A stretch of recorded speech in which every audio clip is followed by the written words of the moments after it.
This podcast is brought to you by HealthRangerStore.com. Lab-tested, clean foods and supplements for immune function, long-term storage, and survival applications. Every purchase helps fund this free speech video platform. Thank you for your support. All right, I've got an important update for you. July 5th, 2020. Mike Adams, the Health Ranger here. President Trump is going to win the election, and this is going to set off an actual civil war. This has now become apparent to me through many different sources, and I wanted to share with you today exactly how this is going to come about.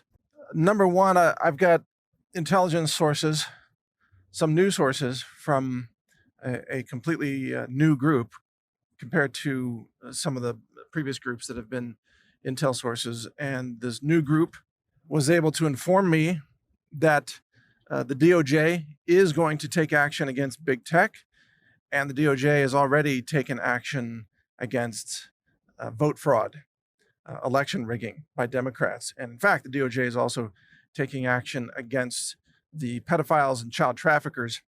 And you may or may not know that child trafficking and the sex trade provides a lot of the funding for the Democrat Party and the Democrat candidates. They are funded by drug running, weapons running, and also child trafficking. So part of the effort of the DOJ to shut down those elements is also attacking the revenue streams of the Democrat Party. A lot of that goes through California with the extremely corrupt Governor Newsom and Nancy Pelosi, who's related to Newsom, by the way. And also don't forget that Oregon Governor Brown is related to Jerry Brown, the former governor of California. It's all one giant crime family, and that crime family is being investigated and shut down piece by piece right now. So Trump is on schedule to win the election. Now, it may involve conflict with China. This is the other element of what has come to me through intelligence sources.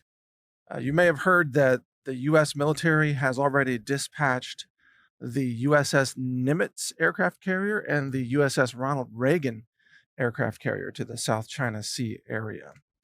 Taiwan is currently being besieged by communist China, which is also making inroads into India.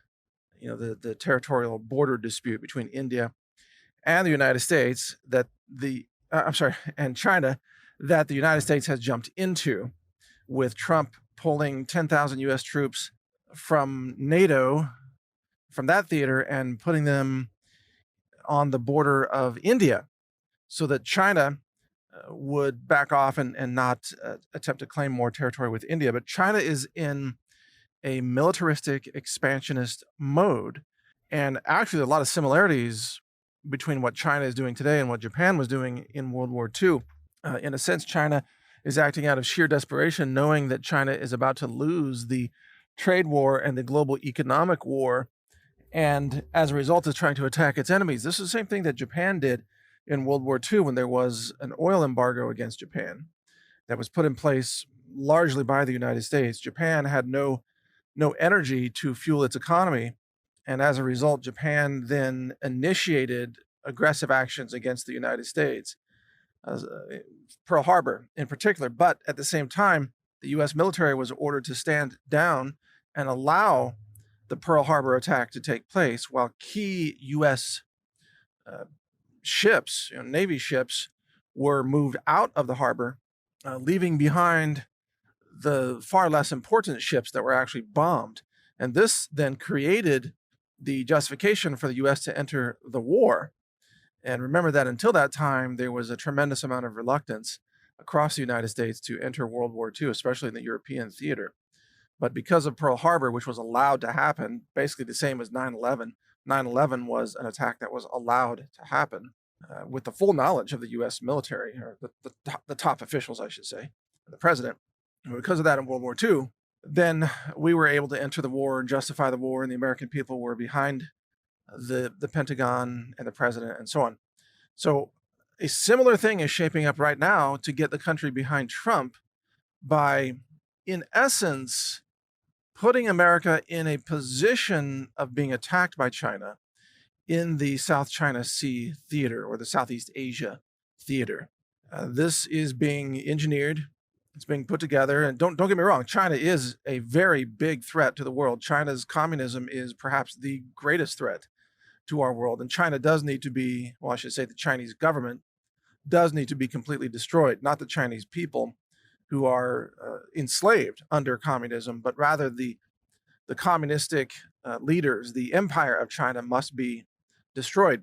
So, in effect, President Trump and the Pentagon are putting together a scenario in which China would attack maybe US ships, or maybe Taiwan, or maybe India, or maybe South Korea, or some other ally, maybe Japan, I don't know.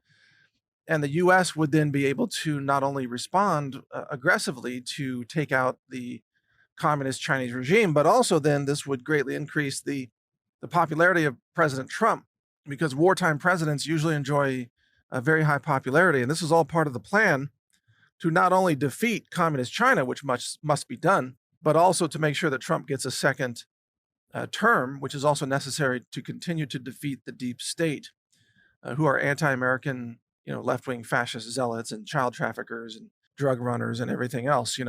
So right now, Ghislaine Maxwell, I don't even know if I'm pronouncing her name correctly, the former cohort of Jeffrey Epstein, she is under U.S. custody. That arrest was put together by Trump's people and the DOJ, and they enticed her to come to the United States, and then they arrested her. And now she has made a deal to name names and talk. And the only thing that the U.S. government has to do is keep this woman alive. Don't let her get Jeffrey Epstein. And now that Trump's people have control of this situation, I'm told, this woman, Maxwell, will be naming names. And this will help eliminate a lot of the deep state traitors who have been top operatives inside the Democrat Party, as well as communist leading operatives who are seeking to overthrow the Trump administration. So all of this is actually intertwined. The other thing that I was told by this intelligence group is that China has successfully hacked all of the intelligence services of Mossad, MI5, the CIA, and other intelligence services in the United States, such as the NSA, and that China has acquired all of the blackmail material that these intelligence services had gathered on various players, politicians, Supreme Court justices, corporate leaders, and so on. Blackmail material that was being used by the intelligence services to force individuals to do their bidding. This is why Supreme Court Justice John Roberts, by the way, has been making decisions opposed to Trump and to conservatism, because he was compromised by blackmail material under Barack Obama that's been used against Roberts even back to the Affordable Care Act under Obama. But now China has acquired all of those files, which means China is able to blackmail all of these power brokers inside the US government, in the Senate, and so on. As a result, and this is the important part, all of the intelligence services of Western cultures, including the UK, the US, Israel, and others, have now decided to declare total war against China. And they are waging a trade war. They are waging an intelligence war, but also a posturing for kinetic military war against China. They've made the decision that China must be taken down now. And as a result, everywhere that China has had influence, including in big tech and the universities, is going to be taken down by the DOJ. So the DOJ is, in fact, going to take aggressive action against the tech giants and bring them to their knees effectively, through probably by accusing them of engaging in election rigging, vote rigging, election fraud in the United States through the selective censorship of conservatives and Trump supporters. So what does all this mean to you? Well, I know there's a lot to unpack here, and I'll probably do a whole story on this later. I'm just trying to give you the highlights. Here's what it means. Between now and the election in November, you are going to see, of course, more aggressive attacks on the United States by China, which could include economic attacks and probably cyber attacks against the U.S. power grid. You're also going to see more escalations of left-wing mob attacks, i.e. Black Lives Matter and Antifa, which is being ordered by people like George Soros to go all out, that everything is at stake. This is going to try to disrupt the election. There will be even attempts at economic sabotage in the United States as well, probably by the DNC and the globalists that control things. This is going to fail. The backlash against the violence and the looting and the burning of small businesses and so on, the backlash is already forming, and it will be even stronger by the time Election Day rolls around. The backlash against all of this is going to put Trump into his second term. Trump will achieve victory. Plus, because the election rigging, fraud by mail operations of the left will be shut down. After the election, two very important things are going to happen. Number one, and this was a surprise when I was told this, the Democrat National Committee, the DNC, will be disbanded. The Democrat Party will shut down. It will cease to exist. There will no longer be a Democrat Party in America. Now, it's not clear exactly when this will happen, but the failure to defeat Trump will be the final nail in the coffin and the running of Joe Biden, who's a dementia patient, and so on. The Democrats will fracture along the lines of the radical left-wing extremists like Ocasio-Cortez versus the mainline Democrats like Joe Biden. The result will be that the radical left, like Ocasio-Cortez and Tlaib and others, will form their own new radical left-wing party, which will basically be the pro-terrorism party. And that party will never rise to any substantial power in the United States. The second thing that will happen is that the outburst of anger following Trump's victory will result in the radical left attempting a violent communist revolt. And this will be carried out in part by members of the John Brown Gun Club, the Redneck Revolt, which is an armed militant wing of the left, as well as the NFAC, which is a new militant black group called the Not Fucking Around Coalition that took up arms, and they were marching around in Atlanta recently with hundreds of armed black militants apparently ready to open fire on conservatives.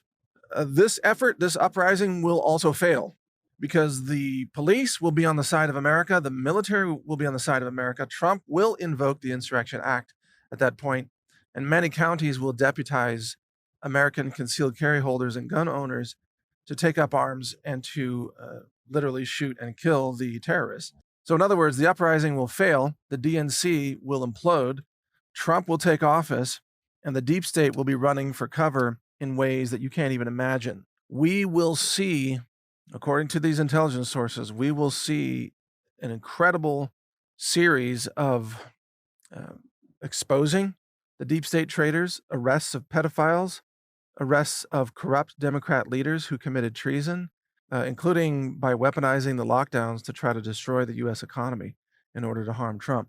I wouldn't be surprised if Governor Newsom is arrested for treason because of his financial fraud dealings with communist China. I wouldn't be surprised if the mayor of Seattle is arrested for dereliction of duty, abandoning the citizens of Seattle in their time of need when Chaz took over 6 city blocks downtown. Basically, you are going to see Trump and the Pentagon once again seizing control. I mean, really taking control over America, taking control of the streets. There will be no more people tearing down statues. There will be no more riots and violence in the streets. Well, I mean, after they are defeated, I should say.